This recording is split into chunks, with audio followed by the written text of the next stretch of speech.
We are recording now. Okay, thank you. And for the committee members, Knut is here. Kevin Keith is here. Burl is here. And Keith, I think. Yep. Public present, looks like we have at least 3. Adoption of agenda, I have, we're going to talk about budget, short and long term, new business, a proposal from a resident about another measure, and then we're going to talk about choosing a CPA firm to conduct the annual audit and discussion about update to district residents. Anything people would like to add or change on the agenda? No, looks good to me. So I would motion to adopt the agenda. I'll second that. Kevin, aye. Aye. And I. Aye. All right, very good. Mhm. Adoption of minutes. Sorry, I gotta find those real quick.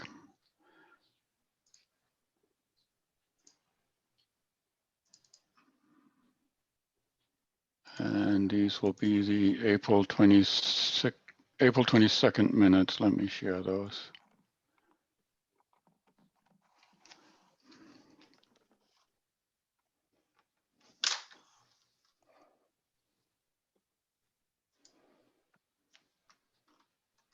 So just a moment.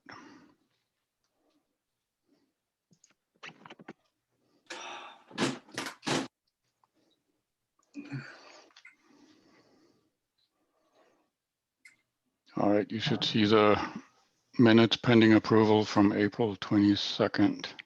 Yep. See him? So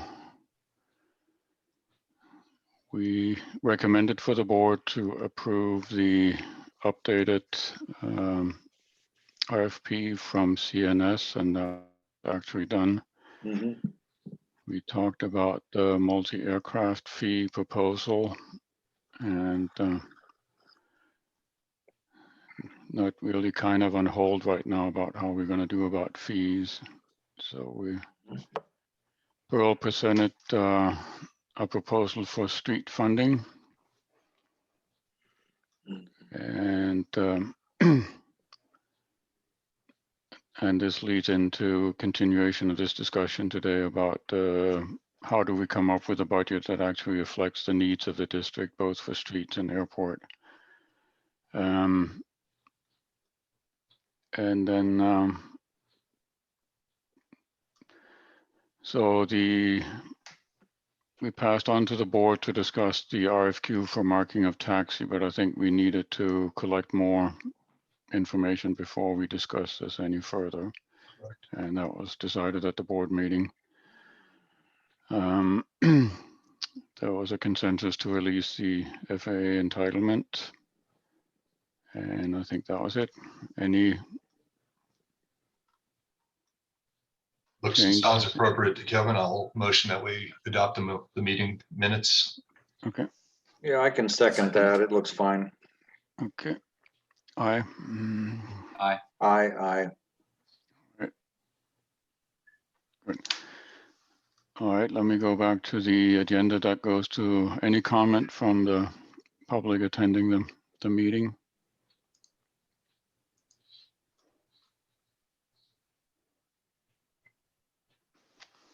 Does not appear to be the case, so let's move on to old business. So Burl has developed one thing, and I have looked into kind of up-leveling the operational budget so it becomes a little more manageable and presentable. So I don't know, we could start with that, so to talk about the operational needs, so I can share that initially.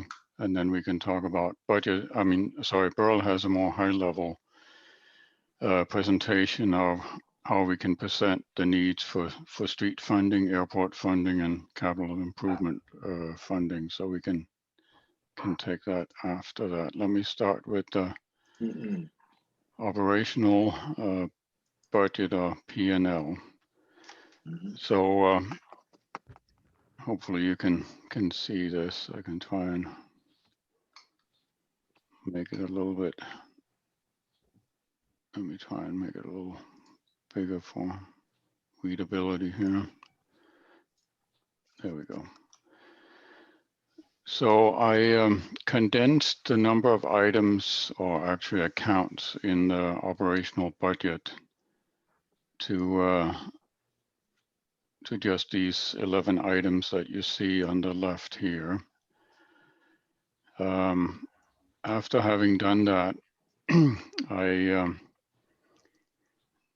summed up the accounts that fall under each category. I can certainly explain what it is, but the intent was that each line item in the operational budget was at least 5,000 or more, so it becomes kind of a number instead of dealing with some accounts that only has like $200-300 in them, so and mix it. So that's how I came up with this operational budget. So what you see here is going back 3 years, and then the current fiscal year, we have the budgeted amount, and then we have where we were at the end of March, which was the latest financial statements that we have. The April ones will be available for the board meeting at the May 24th meeting. So just for operations, so this does not include any fuel sales at all. You can see 17-18, the budget was 120K, 150 was spent. 18-19, the budget was 125, 127 was spent. 19-20, 151,000 was budgeted, and 183. So you can definitely see an upward trend here of the operational expenses. The current budget for this year is 155. And as of the end of March, we have actual spending on operational items is 111. I did not include depreciation and streets. So in the budget, we got to set aside the amount that we got to transfer to the reserved street funds every year. The other thing we've spent money on is actually fixed assets. I got this one wrong. The office, when was that done, Kevin? That was in 2019, that was last fiscal year, wasn't it? Yes. Okay, so I need to move that one over. Yeah. This fiscal year, the board has approved mowing equipment worth 5,000. We spent that. Vehicle for up to 12K was approved at 10,389 was spent. So these will not appear in the P&L financial statement because they'll appear on the balance sheets as an improvement to our fixed assets. Let's see. So having looked at that, just to get an idea about how we are, let me see if I can, where is that now? Don't tell me I lost that. Oh, here it might be. Oh yeah, here we go. So here you can see going over the previous 3 fiscal years. I did not include this fiscal year because we are not done with it yet. This is kind of like your retirement plan if the worst case scenario and best case scenario. So max is over those 3 fiscal year, which would be worst case if everything came in as it was worst in any of those years, it would be $206,000 for the operational budgets. In best case, it would come in at 101. The average and the median is about 153, 152 for the operational budget. So that is probably a fairly realistic amount about where we are right now.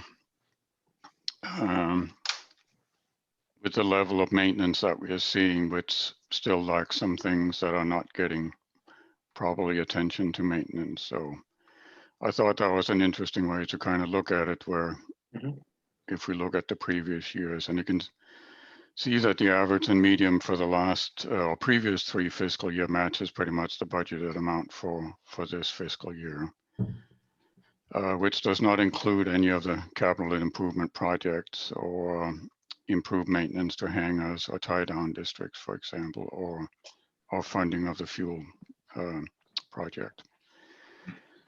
So I thought this could be a good way to condense it a little bit and potentially present the operational budget for residents, I guess. So.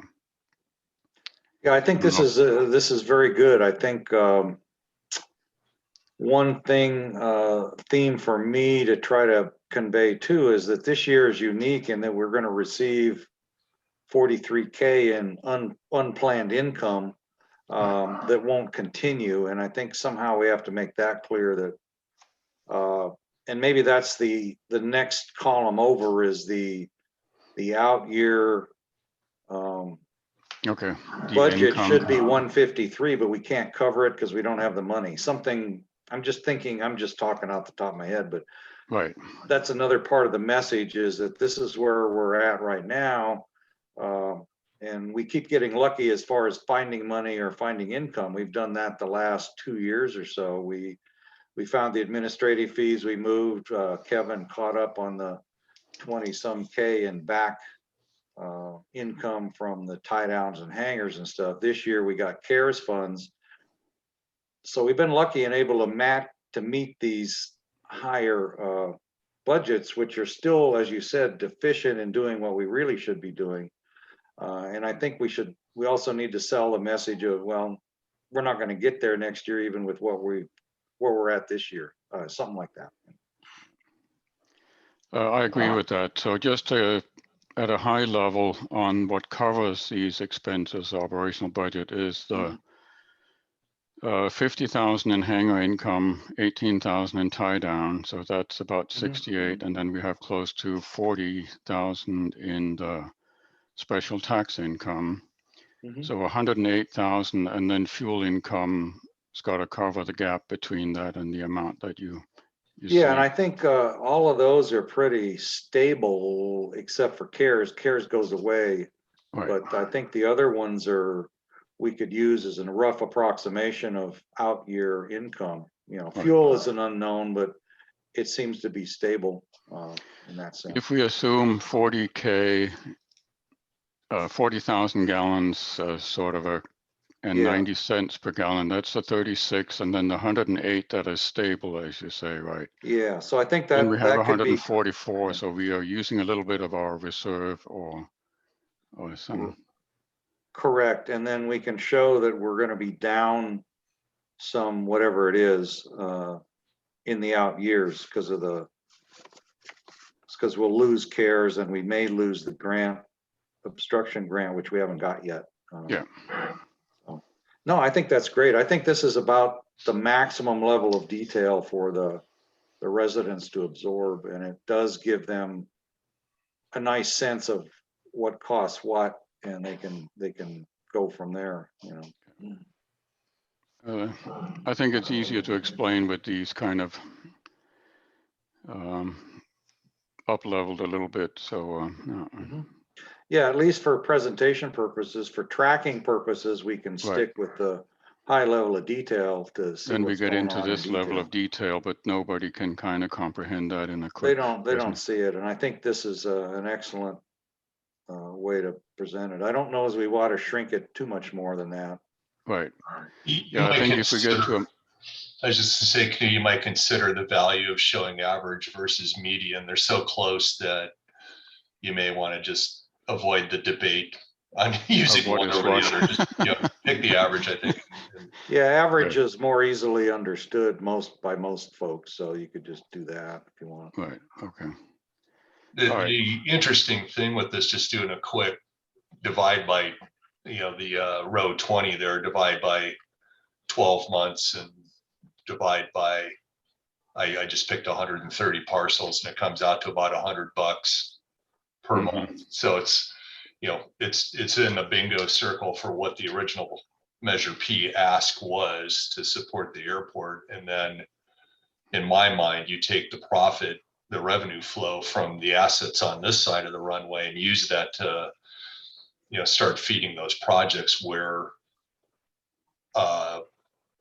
they won't be eligible for federal or state funding. So another way to look at it. So it's right. for me, it kind of proves out the arithmetic that was done and nevertheless didn't carry through the election. But Right. Yeah, good work in it, I think, is what I'm saying.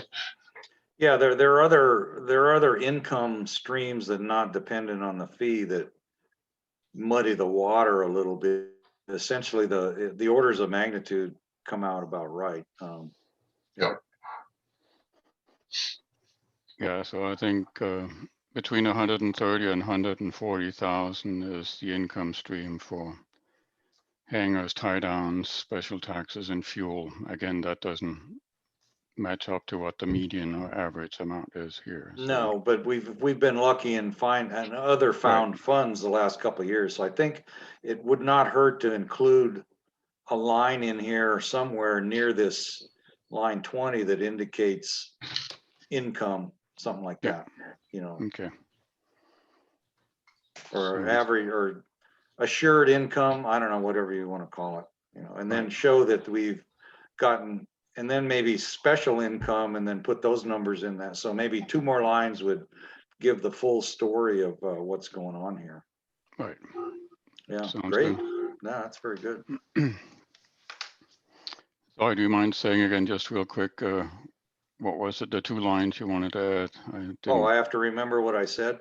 Well, I'm thinking we should show something called maybe assured income or stable income or normal income, maybe normal income, and put a number on it. And then we could have special income, and then we can identify where that came in, such as CARES or stimulus money or the annual state grant, I guess. Yeah, and those should go in that category, and because those are not under our control, and we don't have any indications they're going to continue very long. Right. Certainly, stimulus is probably going to go away unless another path opens up. Right. Okay, good idea. Sorry, I didn't capture it. Yeah, and then that delta really becomes our base of the need for additional income. Right, exactly. And then the other part is the underfunded stuff on top of that. So that's kind of the way I'm starting to think about conveying the needs. Is we're not going to be able to maintain where we're at without this special money, which is not likely to continue. And then even with that amount, we're not quite doing what we want to do. And so that becomes the deficit amount, and kind of something like that. Yeah. So here's kind of just a graphical representation of the P&L budget. And then if you look down here, that's just kind of the one I'm carrying forward with unfunded projects of operational areas. And not fully funded amounts, because we had to reduce our maintenance budget for this year. And I think we'll be lucky if we'll be able to fit into what we budgeted, but I guess we'll see in the next 3 months. We did approve the RFP for the fuel project up to 5,850. We added an additional 5,000 for obstruction mitigation, going up to 20,000 for this fiscal year, and the 2,300 for in-kind CAL FIRE donation, and then the airport vehicle. Right. So that looks really good. So with that, then any other comments? Otherwise, I think we should look at Burl, who has created more long-term and high-level budget. This is kind of what feeds into the presentation that you made, Burl. So right. Somebody raised a hand. Steve, can you? Yeah, I'm trying to figure this out. How do I get rid of that? First of all, lower hand. Okay. This is over my head. Is there a way to get this? I know this is just a temporary. This copy of the spreadsheet? Yeah. Yes, I saw your chat. I can send it to you, and I'll just send what I have right here, and you can dive into it and send me any questions you may have. I didn't say I was going to dive into it. I said, okay. Can you send it? All right. Why, you run out of toilet paper again, or what's going on here, Steve? No, I have some Pelosi toilet paper here, so. All right, no Okay. worries. Yeah, well, what we're trying to show, and I think we try to be a little too comprehensive in the detail, is just the big picture of what we're spending a year right now, and then things that we probably should be doing that we can't afford, and then sort of trying to predict out the next 4 or 5 years what's going to happen. You know, I think that's the message. But this gives you a lot of insight as to where the money goes. Yeah. So yeah, ask away, because we need people to feed us back instead of just kind of ignore it, because when the rubber meets the road, we have to try to convince them. Do you have am I still on? Yeah. Yes, you are. Okay. Do we have I want to say master plan, but that's not what I mean. Kind of No. maybe a letter from the board saying, we'd like to turn this into an international destination. We want to turn it into a mud runway, whatever, just kind of some, maybe like half a page of just where you guys are coming from. Mm-hmm. And I don't know if we've already done that, because I may have missed that, but I think we have it. If you We go to the have it website. We have it mission in statement. bits and pieces, Steve, but I don't think we've rolled it up. And kind of what we're revisiting is a lot of the information sent out for Measure P does that. I But it's understand. a lot of stuff to read. And I think what you're asking for, do we have a summary somewhere? I'd almost like to see a one-page summary, and it would, say Newt and Burl, and these are just kind of my thoughts in a version that a simpleton like myself can read and say, I don't agree with where Burl wants to go, but I agree with where Newt wants to go, et cetera, et cetera. And that way I think that was one of the problems was with P, it was almost overwhelming. And we had some, people who were, anyway, so, No, that's a good thing. And we're kind of picking around at that, but I think we can dedicate some real effort to doing a roll-up summary that's in that vein. So I think that's a good input. and again, I think it just has to be, this is based on today. If the cost of fuel goes to $1, all this could change. If cost of fuel goes to $10, what are we gonna do? Buy a shopping center, whatever, just. Exactly. Well, the unknowns are exactly fuel price, whether the wrong thing breaks at the wrong time and that sort of thing, but we have no way of really, we just predict what we can predict. Yeah.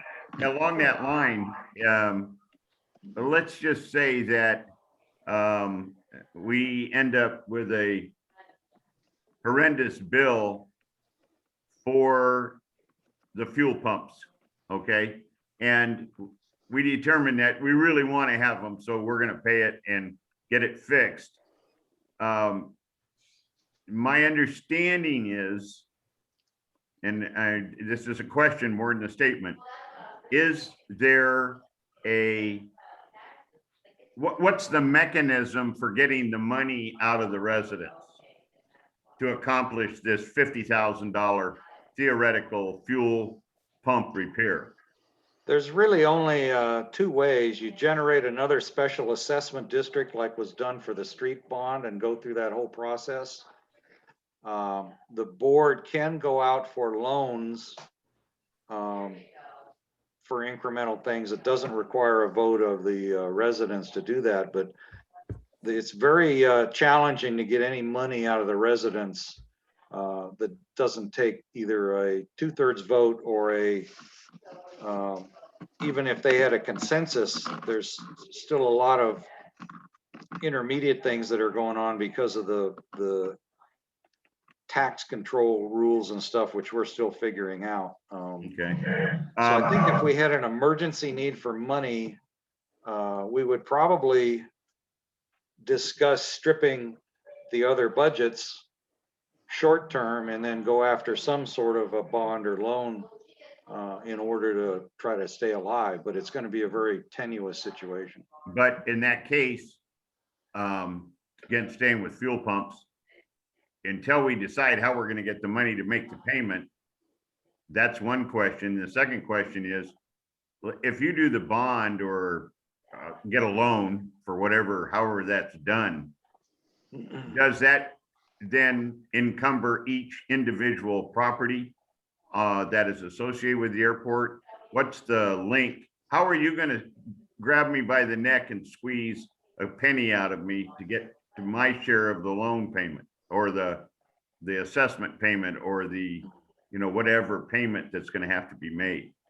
Probably the only way we have is that's efficient is like they did for the streets. So they had you create a special assessment district. You have an internal ballot where each property has the weight of one vote, or depends on the amount of money.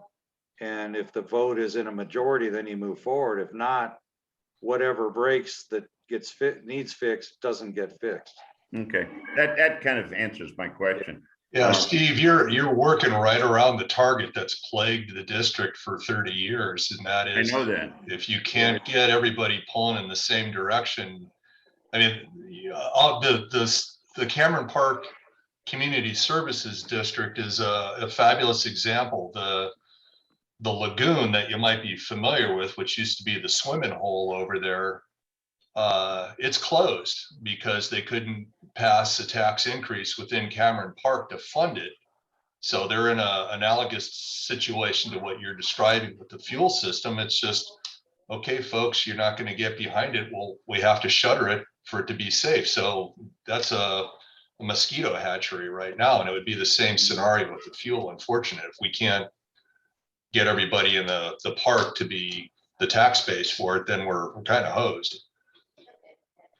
Well, I think we're, knock on wood, we're not, I don't see us heading in any big major default, but the question is, and I think people need to understand, what are we going to do if it happens? Exactly. I don't want that to be sensed as a negative thing. I want it to be something that, just got to have a basic understanding of how that system works. Well, I don't think most people realize that. Yeah, well, let me color it for you, because if you are talking to folks, is right now, today, I'm waiting for a call back from one of the petroleum companies in the wake of our triannual inspection that was last week. We have a leak, and it's not fuel, but it's one of the interstitial protection areas. And the question, I was trying to get the fellow to give me an idea of what we were looking at. And he says, I have no idea. I've got to come out and determine whether I've got to cut concrete before I can tell you anything. So, it could be $1,000 because he's going to take some spearmint gum and plug the hole, or he may show up with a backhoe. And if that's the case, it's here, it's knocking on our door, it's in our face. And I'm gonna have to figure out how the guys will get their planes out of the hangars over here when they dig a hole to open this thing. I mean, it's here. I'm not pulling your I hear leg. what you're saying. Yeah, so it's real. Okay. But point well taken, and I think we need to try to convey how this process works, just like your question led us into, in a very clean way. And then I think it's our responsibility. That's why we're going through all this stuff, is trying to point out that, there are jeopardies out there that we have no control of that could be really ugly, depending on which way it goes. And I think that's what we're trying to say, but we're not saying it very well, apparently, or well enough. So. Okay. All right. Well, All good. right. Good input, Steve. Thanks. I think I would like to add that if we have to shut the system down, the tank has to come out of the ground, so that expense will be there no matter what. So we can't just close Yeah, I it in know. place. Newt, I looked at putting jet fuel on skids up on the ramp there at one time. Right. So I know what you're talking about. Yeah. So there's expense no matter whether it gets closed down or we get a new system. So hopefully it'll be a replacement system. But Yeah, anyway, like Kevin said, we have a secondary containment leak, which is not pulling the trigger yet. If we had a fuel leak, we're suddenly out of business. We got to pay to haul the fuel out as a hazardous waste. And then we're on a tab for 200 to 300,000 to remove all the tanks and piping. And then we don't have a fuel system. So Yeah. that's the worst case scenario. So what we're trying to do is just say, not total gloom and doom, but we're trying to say that's a possibility. As everything gets older out there, it's more and more real. And if we had some sort of a planned path forward, it's going to be a lot less painful than that potential. So that's Okay. kind of the message, which is good. Yeah. all right, good discussion. I will bring up your document, Burl. Okay. Yeah, there's just those 2 pages of the graphs. Yes. Explain what I While you're did. doing And that, Knut, maybe I could add a little just special district color. If a special district is in the red, chronically in the red, the California code section, and I can't cite you, verse and chapter and verse, is, after a reasonable amount of trying, what happens is the district administration would go to, it would be LAFCO, El Dorado County's local area formation commission in our case, with the presentation of pretty much the numbers that Knut showed in his spreadsheet. This is the basic scrubbed down empirical data on what it takes to run this place. LAFCO in turn would say, okay, well, what's your income? Now look at the income, they'll subtract it, here's the gap. And what they'll then do is say, how many parcels are in your district? 125. Okay, they divide the gap by 125 and you get a bill. Every one of those parcel numbers will get a bill to balance the budget. Okay. If that's chronic, then they start looking at other Well, ways. and plus, you're gonna have to pay a fee to LAFCO to do all this sweet work. Probably so. You know, Yeah, a probably 10-cent accountant could do. Yep. Okay. well, yeah, LAFCO and the county are not going to go out of their way to keep us alive. What they're going to do is, if it starts costing them money to make up some deficit, they're going to pull a plug on this district and take it over.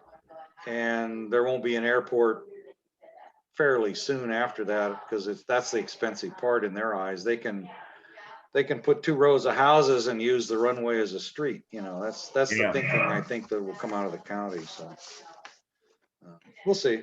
All right. So, okay, so we've got the little graphs up. So what I tried to do, I'm trying to rethink how to say this and do some other things. So streets are the huge elephant in the room. And I think the outcome is unlikely that people are going to want to pay what the streets actually demand, but at least they'll know where they stand with them and can make a logical decision to, well, I'm going to wait, okay.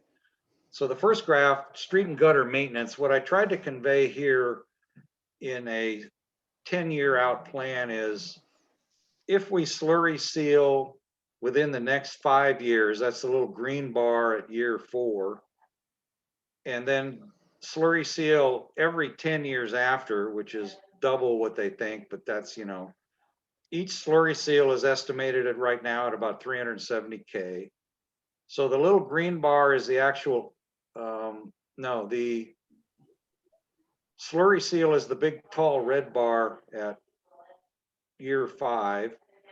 And then it's kind of a crappy, but the blue bar that's in the 70K range every year except that year, and then drops down after that, is the money needed to save up to be able to do that work in that time. And then crack seal is the green. So the crack seal will go every 7.5 years. We waited 10 years. It's probably going to degrade quicker. So I just picked 7.5 years, assuming it's about the same cost. So that'd be 4 years out. The kind of ugly green bar is K worth. And in order to save for that, purple little bar at the bottom. So what it's trying to show is each year what we need to save, and then at the years when it gets all spent, the big bars. So the other thing is gutter. I spread gutter way out. I said, you know, we're looking at about $1 million to dig up and change all the gutters on all the streets. So I spread that over 20 years. So that's going to cost us, even at that pace, $50K a year of gutter work in order to get it done in 20 years. So that's the light blue line. So it's just a way to represent that. Now with the question for, you know, is this understandable enough to be worth doing? Are my projections of what we should do when at least appropriate to present to the world? That's the question. So if you look at the bottom one,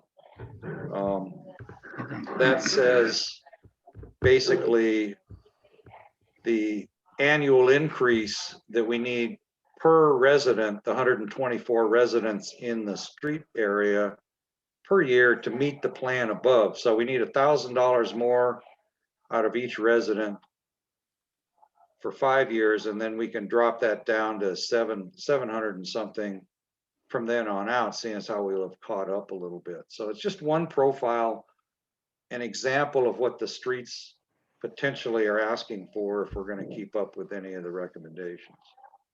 I think Again, just one formatting suggestion, Burl, would be to have, you know, positive and negative, right? Go up and down to help identify what we're paying or what we're saving. Well, I didn't put any of the current incomes in there. I can. What's the slurry seal fund then? Well, the slurry seal is the amount you need to put in every year in order to achieve a slurry seal at year 5. So that's kind of what confused me, right? Income versus, you know, what you're spending. To me, that's a different direction than the slurry seal. Oh, I got you. Yeah. So right? the crack seal and the slurry seal work ought to be negative. Yeah. Yeah. Okay. Good point. I think you should put 13K we get in there too, maybe. Well, this is money in addition to what we get now. Because that was my theme, and if that doesn't work, I could put on the residential thing. I could do the same thing. I could show 1,000 negative and 13K positive. Right.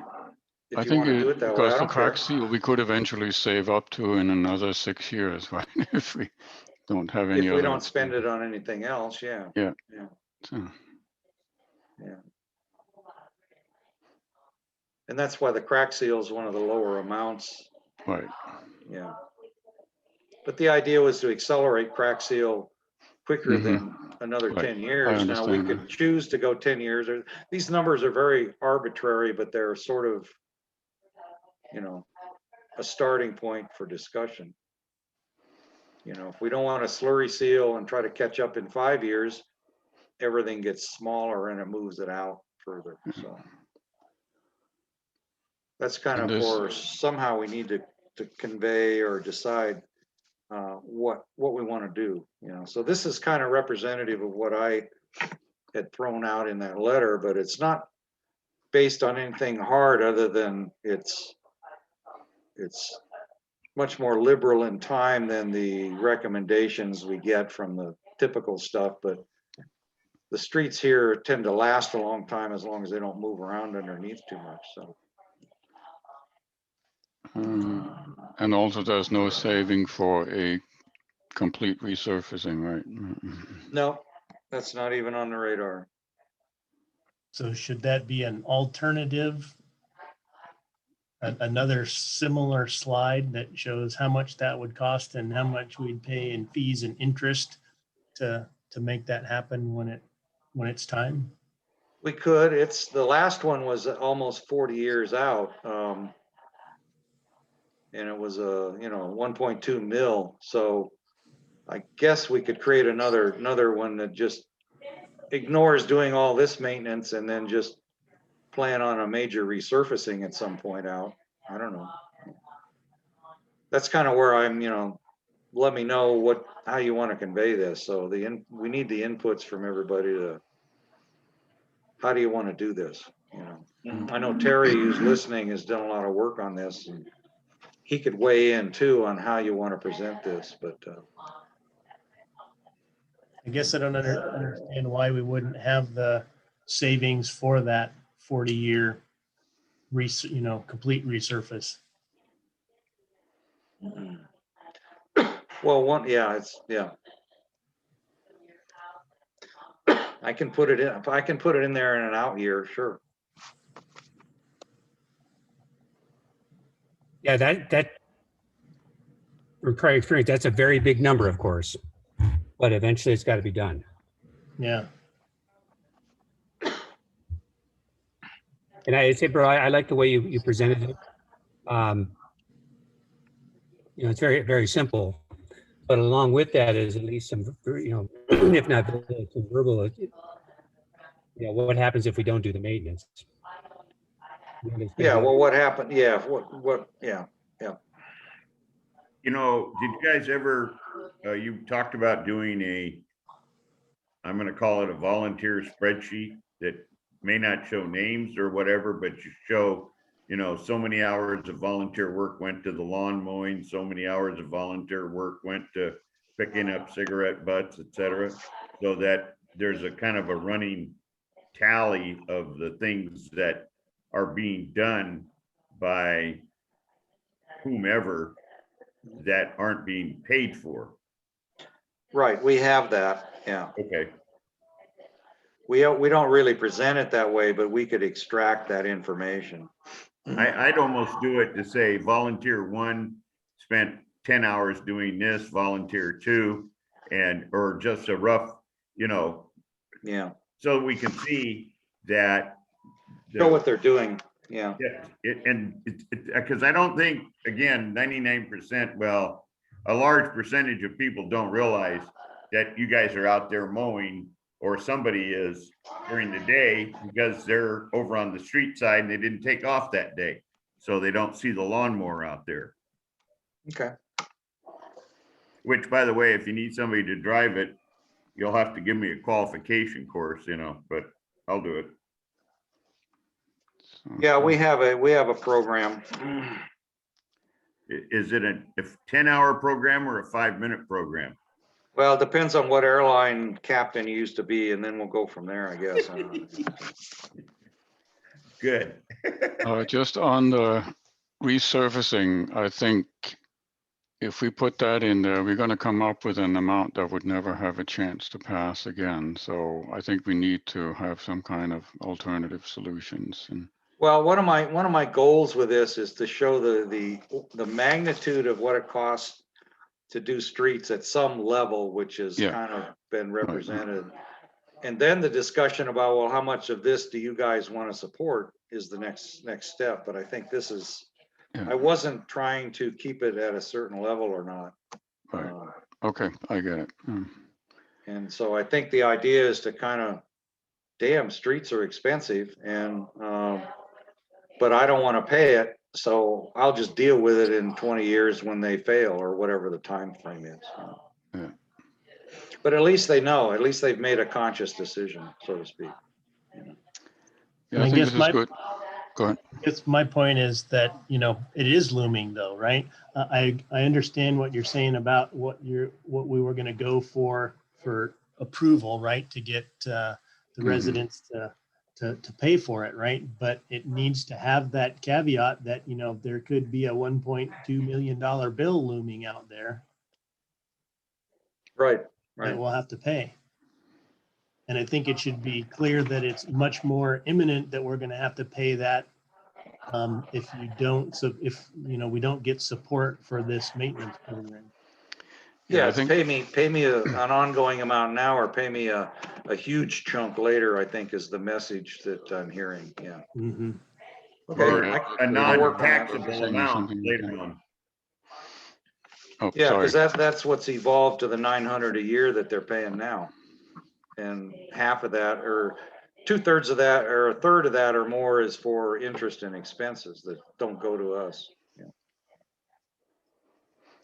Okay, so you And guys I don't believe generally, it's taxable either, is it? yeah, huh? I don't believe it's taxable either, is it? In No, other it's words, I can't write it off on my income tax. no, you're paying back a bond. So it's not Yeah. deductible. I So think, if Pearl, you maybe we guys should- generally agree to what I've tried to convey here, we can tune it up, and then anybody has input on the durations or the timing of these things, I'll morph that into it. Just send it to me and we'll do that. You know. Yep. So My what I thought is captured was that we should kind of represent income versus expenses as positive and negative. And, yeah, I'll take care of that. I missed that part. and then I'll- also, I think we should consider some kind of resurfacing, and then you can start removing things. And I guess a slurry seal would eventually apply towards a resurfacing or something. well, it's a different breed of cat. The slurry delays the resurfacing and keeps the condition Right. better for longer. But I don't know exactly what that looks like. So if somebody wants to throw Okay. something at me, I'll be happy to Okay, factor that in, you know. sounds good. But my message is that I was trying to show in the top graph the outlays that we should be doing. And then the bottom graph is the income needed to do that. If you agree that this is what we should do in the first slide, then this is what it's going to cost to do, you know. That kind of- Sounds good. And I think it sort of did that, but it's, you know, first couple stabs at doing this. Yep. But I don't think Right. I would go into any more detail All right. than this. I mean, this is the level of detail. Yeah, Burl, I think this looks good. I think the comment about the resurfacing, I think that we should show it. I don't think it should be integrated into what you already have created. That is something separate, because I think the conversation that we had last year when we were developing Measure P, that people were getting that fear factor. They understood the fear factor part of it, but then they got stuck on the numbers combining, and then they couldn't separate it. And Yeah. I think you just need to say, okay, if you don't do the slurry seal, it will start to pull in those years and shorten the amount of years before we do the resurfacing. And it's not going to be the 1.2 million, like Terry's spreadsheet shows that it's, you know, going to be close to 2 million, 2.4 Right. million. So I think, so maybe there's a street and gutter maintenance plan. And then if you don't follow that plan, then there's a major resurfacing further out, something like that on a separate graph. That sounds good. All right, I'll play with it. Send me your thoughts and any, if these durations or numbers are screwed up, let me know. You know, and we'll try to get them, at least for planning purposes, somewhat the same. And we of course Okay. have, people are currently paying 900 a year to pay off until 2028, right? So, Right. okay, let's move on. So then I took a stab at the same thing, except airport funding directed. So additional airport funding needed. I took the numbers off of Knud's chart and kind of did some fancy interpretation. So the dark kind of reddish number ongoing is kind of our base level, and it's surprisingly close to what we got this year in stimulus funds. You know, it comes from two different directions, but the stimulus funds basically kept us alive this year. And so when that goes away, we're going to have something along those lines as a deficit in order to maintain where we're at. So that's where that number kind of ties together with everything else. So there's that steady state ongoing cost. And then I took a few of the unfunded or underfunded things like tie down, upgrade and repair, and hangar door maintenance, picked some numbers, and then I stuck them on top. So those are adders as special infrastructure repairs that we need to do. So I just picked the items and kind of spread them so it's roughly the same amount over the first 3 years. We can certainly add some stuff to make it even all the way across, but I kind of ran out of energy. I wanted to touch base first. So what this presents then is like year one, we've got 40 some K of makeup funds we need to cover that we're not going to get from stimulus. We have to do hangar maintenance is a high priority. So I picked a number, and then the tie down upgrade we should do sooner than later. So those add on top. So we end up with the 60 K additional that we need. And then year two, I picked fuel hoses and asphalt survey to get started on that. These can be moved around, changed around. Third year is the fuel point of sale. And then 4 and 5, we can tack things on top of those. So what I ended up doing inadvertently is coming up with kind of a base number to shoot for, which is this 58 to 60 K per year. This doesn't include a fuel system replacement or funding for grants if we got to match funds, but it does have some meat for a reserve to start on some grant funds, which is kind of the proposed budget that we've been working on anyway. So I think it's looks fairly clean, and you can see what we're asking to do each year. So we probably need to finish fleshing it out and then shifting these projects around in order to, make the priorities the way you guys want them. But it's a start. I think it's good. I expect a request for breakdown of the ongoing, but that's kind of what I have in my spreadsheet. That's what you have in yours. That's exactly what that is. And I think it'll Exactly. show it very cleanly that whatever the delta is between your projected average budget and our solid income, that would be this number. Yeah, exactly. And I think that ties it together very nicely. And it'll be in this order of magnitude, I think. I agree. Okay. And then so I took that plus the street thing, and I tried to show combined into the district what happens. Now, this is new because what I showed is that the increase per property for the airport is, $450 or so a year to cover what I've just shown on the chart. Now that's the airport need divided by 131 because the whole district pays for the airport. The need for the street and gutter alone is that $1,000 I mentioned on the last slides, but that's only divided by 124 properties because it's the commercial properties on the other side don't benefit from that. So when you put the streets and the airport together is where I came up with the green line, which is what the hit on the residential side would be if you follow this thing, if you agree that this is the way to present it. So the commercial guys get a pop-up because they don't have to pay for streets. The streets is the major cost of anything we do. And so if you put the two together, you end up with the green line. So my expectation is people don't want to cover the streets, they'll live with it. So that will bring all those down a little bit, but at least that's how it popped out in this exercise. So that's what I was thinking of doing, is if that makes sense, we'll continue, and then if not, we can do some other stuff or try something different. Looks good, Bill. Thank you for putting that together. Yeah, so. And of course, this doesn't cover any of the capital improvement projects like the fuel system, I guess. No, and I don't know. I think I was thinking about that, and I don't know what you guys feel. I think we need to decide if fuel is a critical must do and embedded in a fee in one of these fee requirements, or if that should go in as a capital project special assessment as a separate fee. So you can think about how to do that.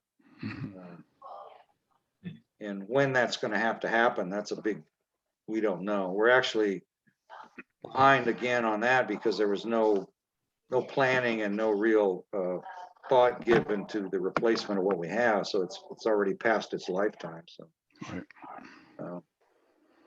I don't know. didn't know quite what to do with that. So, and we also don't know the number with any certainty right now. But Well, it's certainly most the other critical one we have. And it's, yeah, certainly the other or underfunded projects we should Yeah. fan out and maybe shift the priorities. That I just picked something to No, that's good. start. So All right.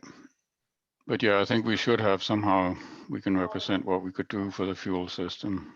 Hopefully now we'll get some more detailed knowledge of location and cost, I guess. and my thoughts is this is the level of presentation that would go into a public meeting. Yeah. This is the output that they would only see these 4 or maybe 5 graphs and that's it. Yeah. That's what we would speak to at the public meeting. Well, I think it also kind of what, I think it was Dave Becker requested that we actually put together what the needs are, not necessarily what the income supports. And True, yeah. all right. Thank you, Burl. Any questions, comments? Otherwise, I think we'll move ahead with this as a public presentation with refinements. So send us comments to me or to Burl with any ideas you have.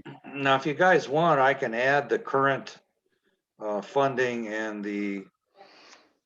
make these negatives and the current funding positives. If you think that's useful in the airport thing along with the street thing, let me know. I think that might be useful. I guess we'll barely be able to see the current funding in this scheme, but I think you should add it. Yeah, I'll do that on the streets, but if you want, I can do the same. I can experiment with it on the airport also. Oh yeah, that's true. That might be a good idea too. So that would be your 150 some K number. Right. Plus, and then we're 60K negative. Is that was how this first year would look? Something like that, yeah. It might be a little less than 60 negative because I don't think we have 40K, but you're right. We need to fund the things we don't fund right now, so it's probably about right. Yeah, it's in the noise. Yeah. All Okay, right, good. I'll experiment with that too and see what it looks like. Sounds good. I will go back to new items. So we have I don't know, is Phil in the meeting? He should present. I don't think so. Hang on, let me look. He should have a chance to present. So, Okay, so Phil basically has been saying this for a while, and he sent an actual request to agendize it for the board meeting, which we will do. And I just wondered, I thought we should include it here and see if the INF committee has any input or recommendations to the board, or just leave it up to the board to take a look at it and see if this is something that needs to be pursued. And then ultimately it's up to the board to vote on whether they want to proceed on this or not, and any parameters they want tied into this at that point. So yeah, so I think in summary, the proposal is that an increase of $300 a year per property per parcel would pass the supermajority required for a board-sponsored measure. The thing is, with a 50-50 split, it will give about between 18 and 20K annually to the airport and 20K to the streets. So it does not address the needs of the airport or the streets. Of course, any money helps, but it doesn't get us out of the rut and getting ahead of anything. So. The other comment I have is that if you want to have a board-sponsored measure for the November 2nd combined special district election, we should have started back in March because we have to notify the public at least 45 days before it's submitted to the county, which has to be by June 30th. So if we pass the deadlines and for getting on the next November election. We can certainly have a special election that's going to cost us $1,000 if we have our own election.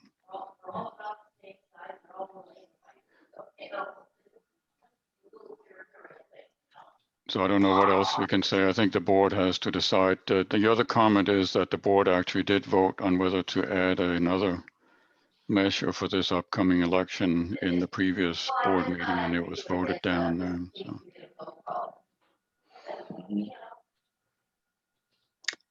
Yeah, the only other thought I have is being one of the ones that was involved in the effort required to communicate and sell Measure P. I don't want to do it again for something that's not going to basically help us very much.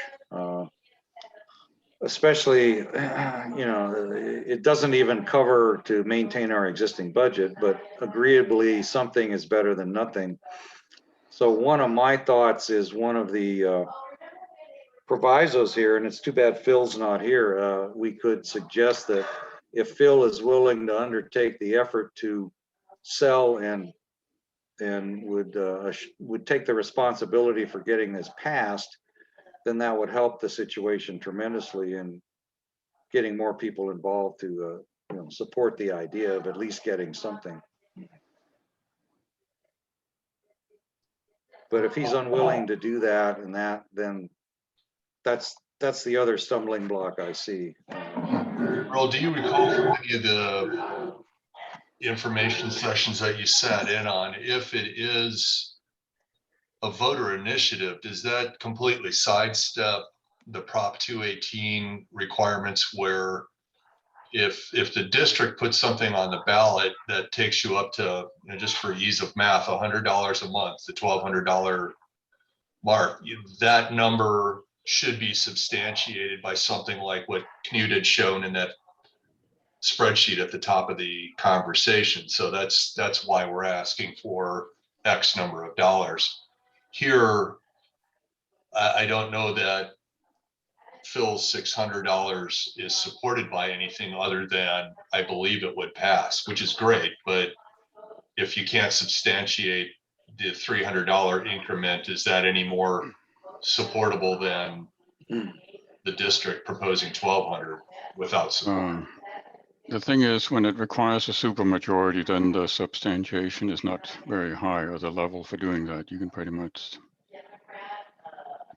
Well, what he's saying is we go from 25 a month to 50. Right. And Right. and everything we have done says that's insufficient to cover our needs for either streets or airport. And if it passed and people understood that very clearly, but then we're still not gonna make the year after next budget. We're still not gonna be able to cover that when this money comes in. Yeah. Unless some other money comes in. And I think that's the message for picking an arbitrary amount that feels good. And I think the other problem is if there is other things that are going to end up being on the ballot, this just confuses the hell out of everybody if the board also does its own thing, whatever that might be. Yeah. Okay. But I think the issue, I think I would look at it is, and again, this committee can decide what it wants to tell the board, but I think if we move forward with this, something's better than nothing, but we will still have probably a 20 to 30K deficit the year after next that's not covered by anything. So that needs to be addressed somehow. And I agree that, I mean, we shouldn't have to go do this twice, right? I mean, we need to get what we need and put it out there that that's what's necessary to maintain the air park. And I think this just kind of like you said, Burl, right? It takes resources, but doesn't really solve the problem. Not saying that we don't need a multi-pronged approach to fund everything, right? But as far as the district and the board is concerned, right? I think the direction should be, what do we need to fund the airport, right? And use that to determine the best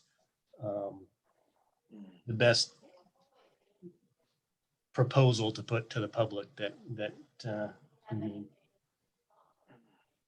Yeah, and I think it's up to the board whether they go forward. I think these have to be vetted by the board before they get on the ballot, these regular ballot initiatives. Right. So it's up to the board to say yay or nay. Well, yeah, and we'll have to follow the Prop 218 timelines too, right? So, Well, Prop 218, we're not going to talk about at the board, basically. so. Um, But yeah, Well- we're referring back to what Kevin was talking about, having the backup for why you're asking for that dollar amount. And Burl is correct. You know, Phil has brought up that $25 increase in the past. His whole reasoning behind it was just saying, hey, we're doubling the fee.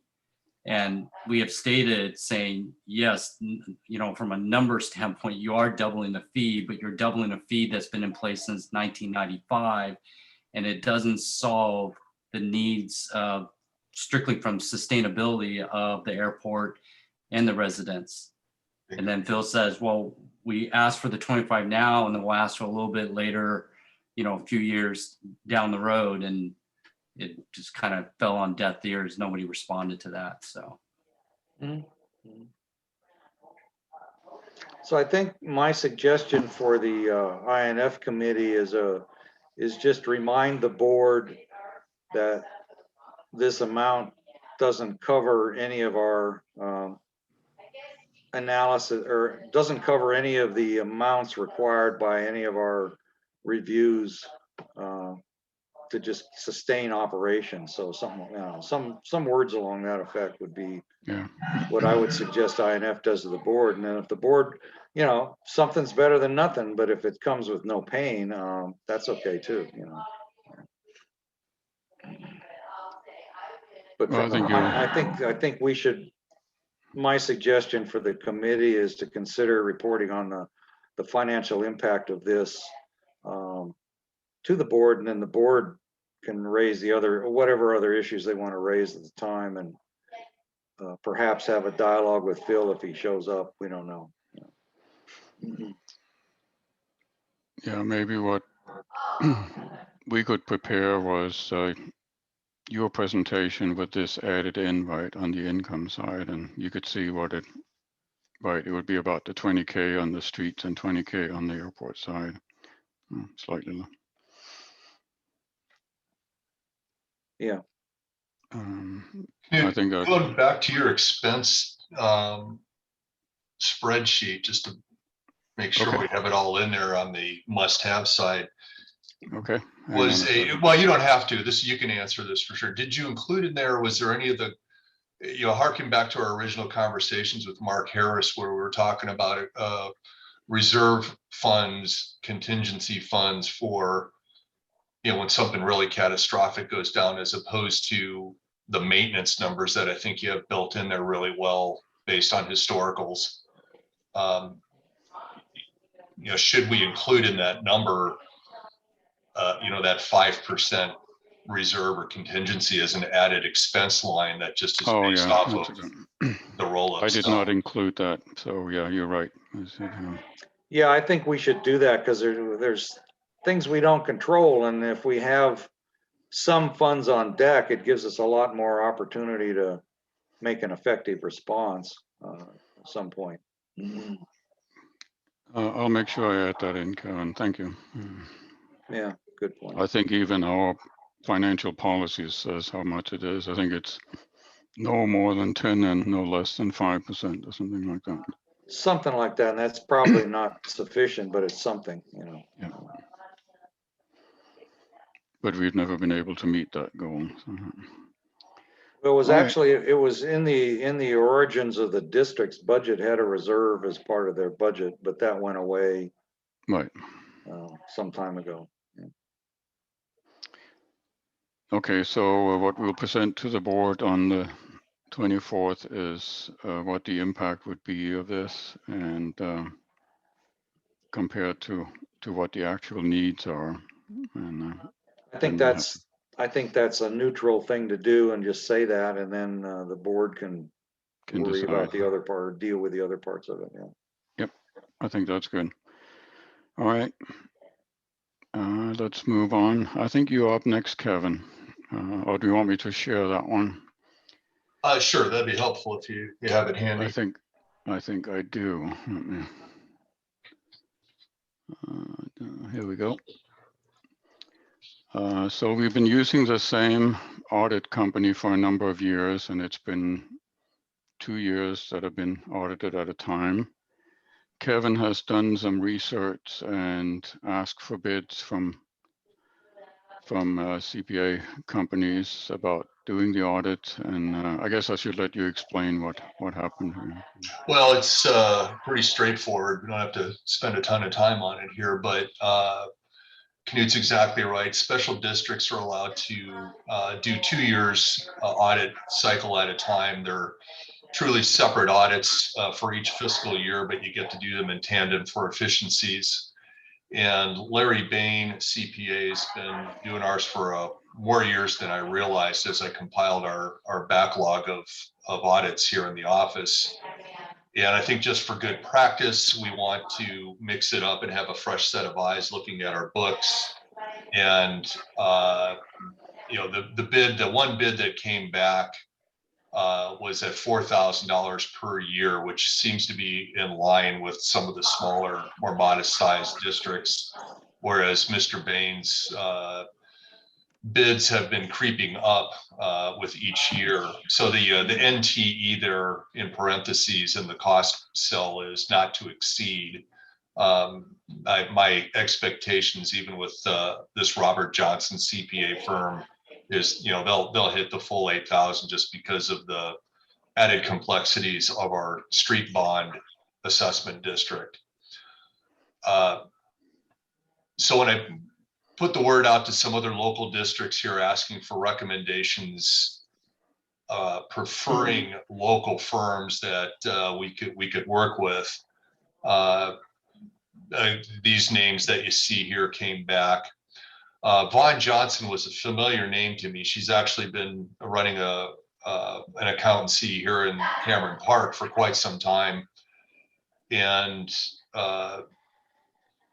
there were some hesitancies, as I say, there in retaining her again. So I had included her in our RFP, if you will, just to make sure that we were including everyone. And she's, after some initial discussions, she's been a non-responder.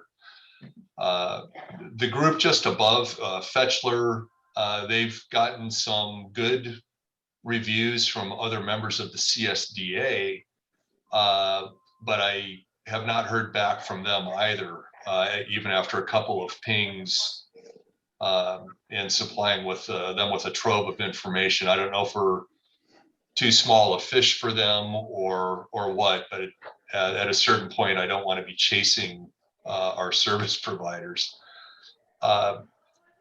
So getting up to what is my kind of my toilet swish arrival at Robert Johnson CPA, these folks were on it. They were like responded very quickly with competent questions, you know, kind of led with helping me form what the diligence package looked like going out to the other 3, which was all those items that I listed up there in the preamble. And then, you know, we're on the phone and engaged with me and asking questions about how we run things and that sort of thing. So a really good showing by these folks. And then it was after that I learned that not only were they the current auditing firm for the estates to the south, the equestrian estates, but I think more impressively, they are the auditing firm for the rescue fire department. And then they were picked up by the El Dorado Hills Fire Department when rescue rolled into or folded into them last year. So long story short, cut my bloviating down to size. I would recommend that, you know, we take Robert Johnson CPA as our lead candidate at the moment. We've got a little bit of time if Fetchler does come back on the scene, but I and comfortable with them. Their price seemed very competitive. And it sounds like somebody that Anna could work with. Transitioning CPA firms is always a bumpy thing in the best of cases. So knowing that they were on it in the way that they were, that seems to put a little oil on the water. So you did talk to our bookkeeper. I have not yet. I just presenting this to so far, and then I'll follow up with Anna here shortly. So this 8,000 is equivalent to what Bain would do for 12,000. That's right. Yeah. So it's 2 years, I guess, 4,000 a year for right. So we're getting a free year. Well, and he's increased his price by 20%. It looks like it used to be 10,000 right, for 2 years. Yeah, I think we should go ahead now. Do we have to buy 2 years right up front because we're behind again, or can we go 4 and 4 and 4?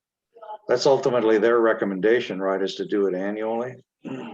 I think down the road, the firm would prefer to, let's just do it annually, and you get this best price. I had asked Robert Johnson himself about that in initial contact, and he had said, yes, you could do it that way, but my price would be the same. And he prefers to keep up with it for the obvious reason that if he sees an anomaly, rather than waiting 700 days to get it fixed, you do it more promptly. Yeah, I think the goal should be to do it annually, because then we don't forget it and get hit with which is kind of what happened for next year. We didn't have that money set aside, and I think I would just recommend awarding to them based on their responsiveness, qualifications, and price. No fuss, no bother. I think we should recommend that to the board, right? We do need the board to approve that, right? That's correct. Yeah. The way I'd like to articulate it to the board is, the INFC has, reviewed it and made the recommendation. Yes. I thought I had a question. No, I forgot. Well, first of all, does Jim or Keith, do you have any input, suggestions? I agree with what Kevin's saying, right? It seems like it makes sense for Robert All right, Johnson. I think we have your recommendation for the board then, Kevin. So I had one question, now I remembered. We went to a CSDA, California Special District Association webinar, and there was a CPA company that made a presentation there that was called Dave Becker of all things, not related to our own Dave Becker. Did you talk to them? I did not, because he's located, I believe, in San Diego. Oh, I thought it was Sacramento. Okay, no, never mind. Is he Sacramento? Because if he's Sacramento, we're not too late. I'm more than happy. I only have the one real number outside of our previous accountant. So yeah, it may be too far away. I don't remember where they're located. I thought it was Sacramento, but I could be wrong. So. Well, I've got his stuff. I have the presentation you sent, and there was a reason I didn't include his firm, but I would like to have another number, and we've got time, so I'll send it to him. But otherwise, I think the recommendation is, as we decided, to award it to Johnson, I guess. When was the last audit done? Was that for 18-19? We did 17-18 and 18-90 in the last round. That was last year. So we have 19-20 in the box ready to go. Yeah. And we will finish 2021 in June. So we have 2 years stacked up. So we'll have done 4 years of audit in 2 years. So we could start the 1921 already. Yes, talking to, again, Robert Johnson firm, they would do them in parallel for their own efficiency. So we would not hand over the books until probably August. Okay. And then after that, it would be annually. Yes, which means that the $8,000 would not be payable until fiscal 21-22 for budgeting purposes. Got it. Okay. Sounds good. I think given your experience with their responsiveness, that's a huge step up, irregardless of price. And none of them know that the other ones didn't bid, in theory. So it's still a legitimate competitive price process. Well, I think if they had a chance to look at our financials, they realized that of our 300 and some odd $1,000 budget, that vast quantity of that is flow through of gas fuel monies that we don't really touch. So once that's penciled off, it might be smaller potatoes for them. So I don't know. But if I, what I'll would say is that I'll take the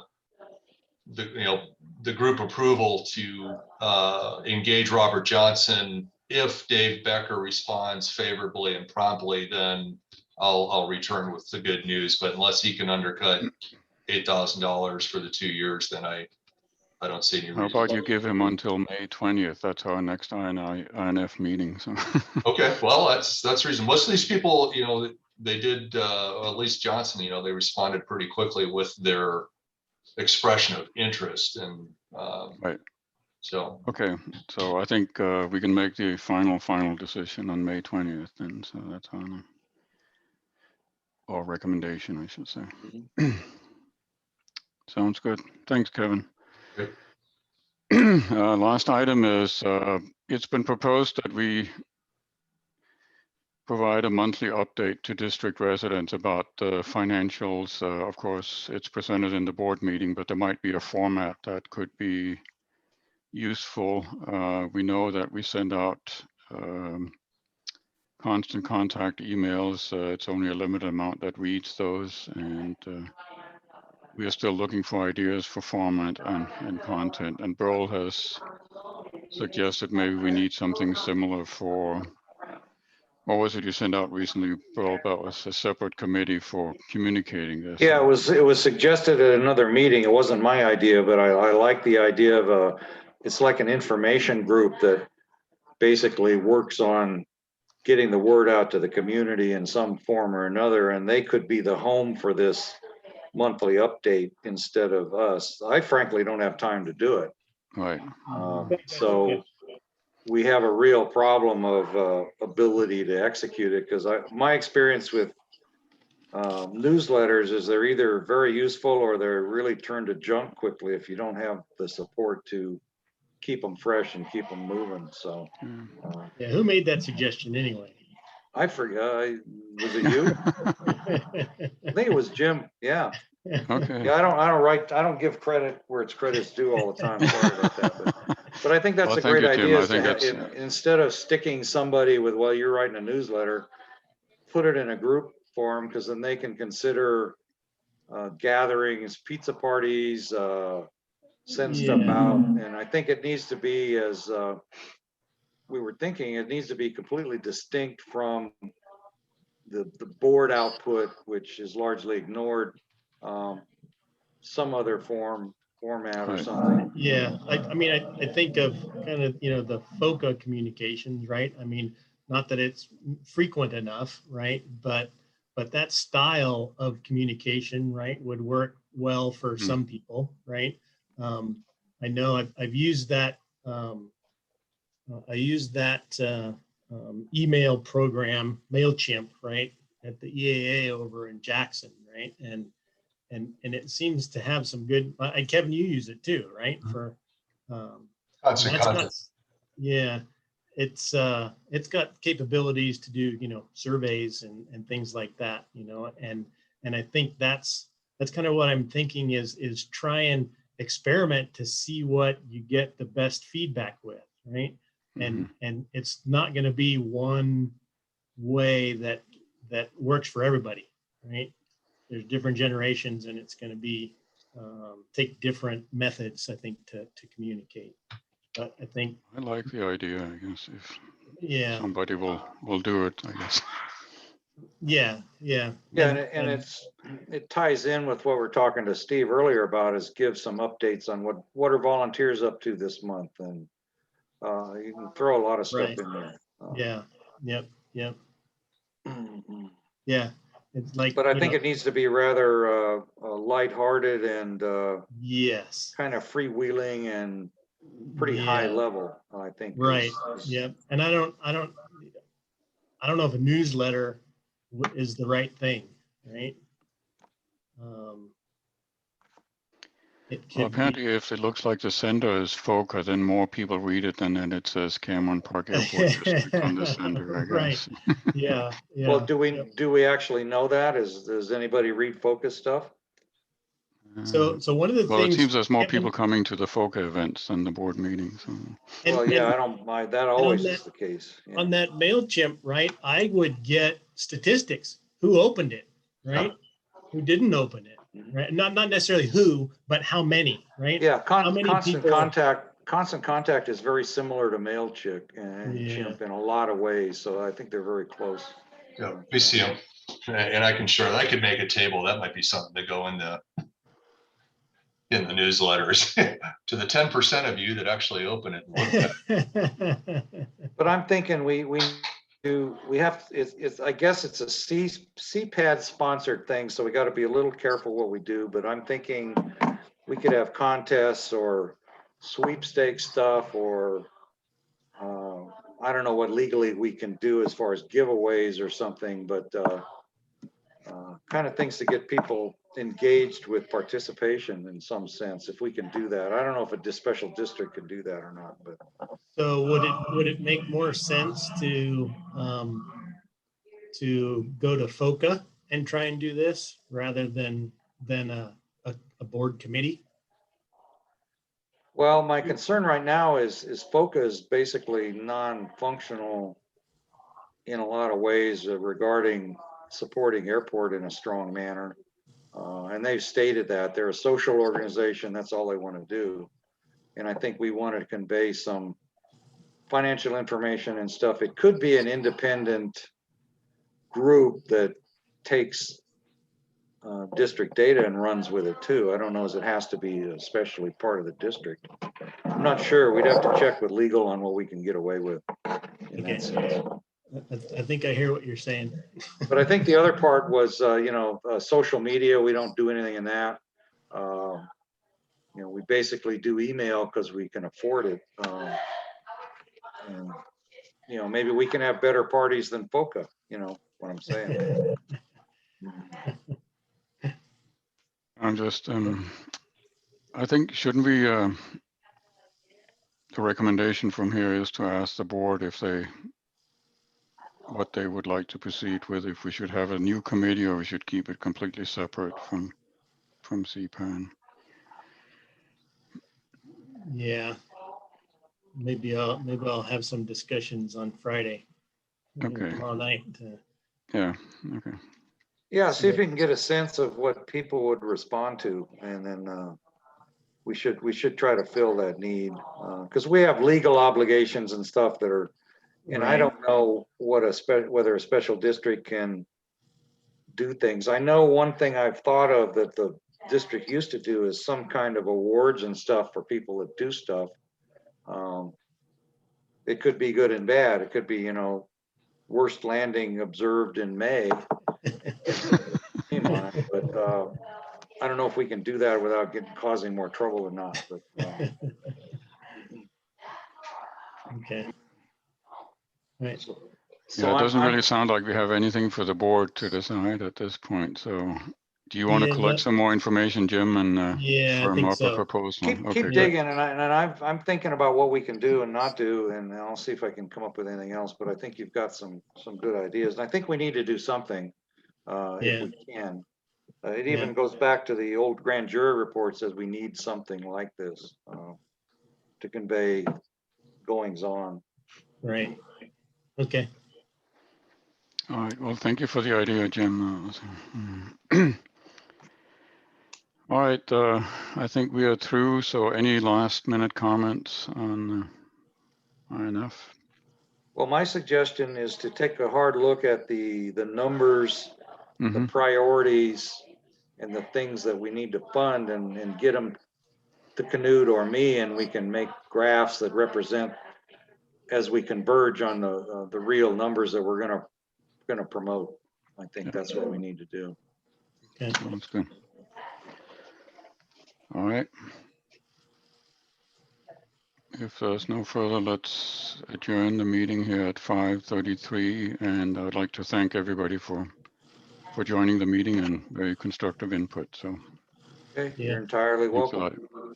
Uh, All right. Yep, All right. looks